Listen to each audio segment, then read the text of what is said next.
تمام مہمانوں کا استقبال اور خیر مقدم کرتا ہوں، اور میں اب اس کے بعد جامعہ سراج العلوم کے شعبہ حفظ میں قاری محمد طیب صاحب کے پاس پڑھنے والے ایک طالب علم کو، جس کی تقریر صبح یوم جمہوریہ کی تقریب جب جامعہ میں منعقد تھی، اسکول اور مدرسہ دونوں کی مشترکہ، اور یہ بچہ اتفاق سے اسی سراج العلوم اردو پرائمری اسکول سے پڑھ کر کے اب یہ شعبہ حفظ کے اندر داخل ہوا ہے، اس کی تقریر، اس کا انداز سن کر کے، دیکھ کر کے ہم سب بہت زیادہ مسرور ہوئے، خوش ہوئے۔ حضرت مولانا حلیم اللہ صاحب قاسمی نے اسے انعام سے نوازا، اور خاص طور پر یہ کہا کہ جب شام کا اجلاس ہو اور کانفرنس ہو تو اس میں بھی اس بچے کو پیش کیا جائے، تاکہ ہم اور آپ دیکھ سکیں کہ اس جامعہ کے اندر، اس تعلیم گاہ کے اندر کیسی تعلیم ہوتی ہے اور بچوں کی کیسی تربیت کی جاتی ہے، انہیں فکر و نظر کے میدان میں بھی کس طرح سے پروان چڑھایا جاتا ہے۔ کیا نام ہے اس بچے کا؟ میں محمد ایان سلمہ کو دعوت دوں گا، وہ آئیں اسٹیج یہ مائک کے اوپر اور اپنی وہی صبح والی تقریر پیش فرمائیں۔ صدر محترم، مہمان خصوصی، اساتذہ کرام اور میرے پیارے دوستو، السلام علیکم ورحمۃ اللہ وبرکاتہ۔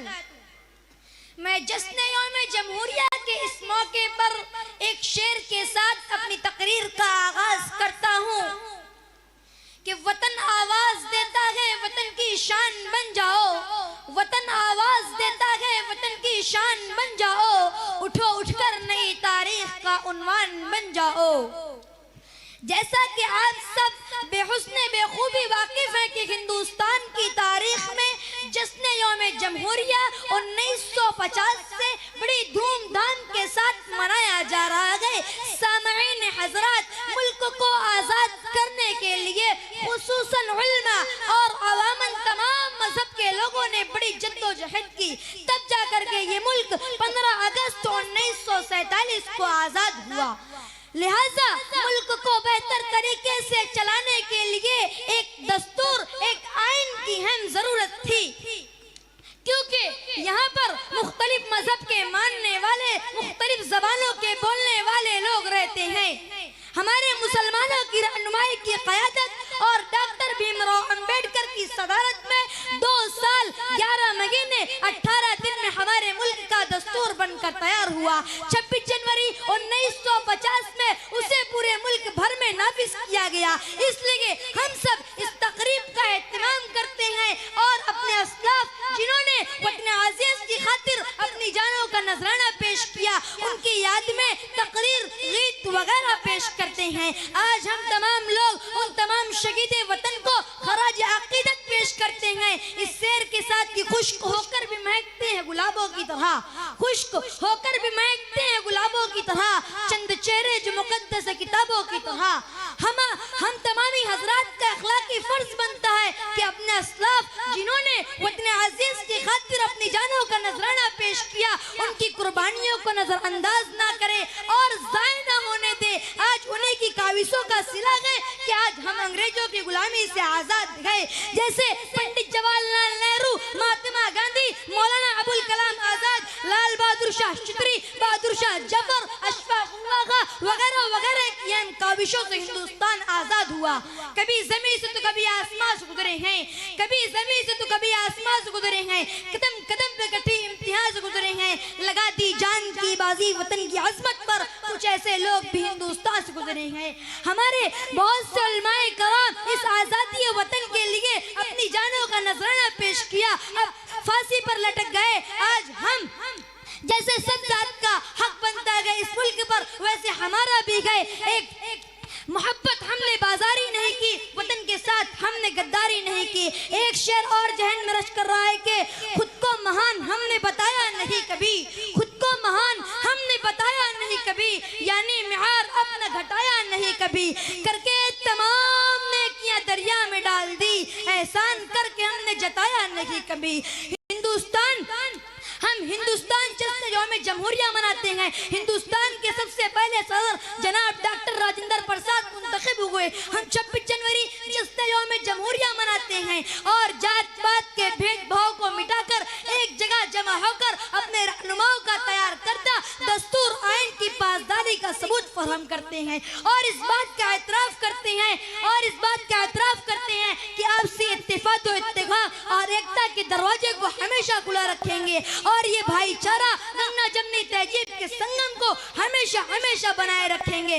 اسی میں ہندوستان کا مستقبل ہوگا۔ بھارت کی ترقی کے لیے ہندو، مسلم، سکھ، عیسائی تمام ذات کے لوگوں کو کسی بھی بھید بھاؤ کے بغیر سامنے آنے کی ضرورت ہے اور ان چند نفرت کے پجاریوں کے خلاف آواز اٹھانے کی وقت کی اہم ضرورت ہے۔ اسی میں ہمارے ہندوستان کا مستقبل روشن ہوگا، اس بات کو سبھی کو سمجھنا ہوگا، گیا وقت پھر ہاتھ آتا نہیں۔ اسی میں ہندوستان کا مستقبل اور ہمارا مستقبل روشن ہوگا۔ ایک دوسرے کا ہم سبھی سمان کریں گے، جھگڑا نہ کبھی ہندو مسلمان کریں گے، نفرت جو پھیلاتے ہیں ہمیں آپس میں لڑا کر ان کے خلاف ہم جنگ کا اعلان کریں گے۔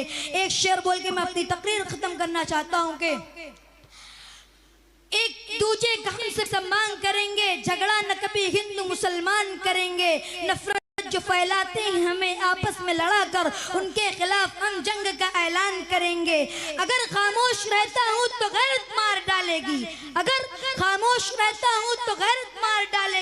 اگر سچ بول دوں گا تو حکومت مار ڈالے گی۔ بہت ہوشیار رہنا ہے سبھی ہندو مسلمان کو لڑا کر ورنہ آپس میں سیاست مار ڈالے گی۔ خدا حافظ وآخر دعوانا ان الحمدللہ رب العالمین۔ بہت خوب، شاباش۔ یہ مشت نمونہ از خروارے ہے۔ جامعہ سراج العلوم میں اس طرح کے بچوں کا ایک ڈھیر ہے، ایک بڑی تعداد ہے، لیکن مختصر سے وقت میں ہم تمام طلباء کو پیش کر کے ان کی سرگرمیوں کا مظاہرہ نہیں کروا سکتے۔ ہم نے صبح میں ایک نہیں کئی ایک بچوں کی تقریریں سنی، ان کی نظمیں سنی، ان کی نعتیں سنی۔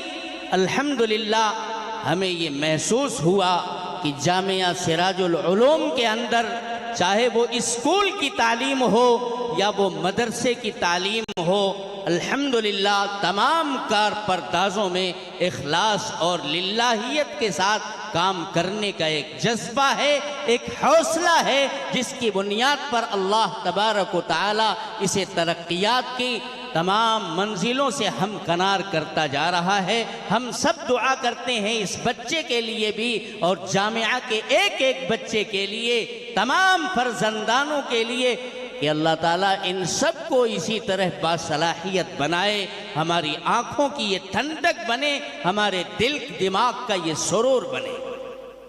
میں مبارکباد پیش کروں گا جامعہ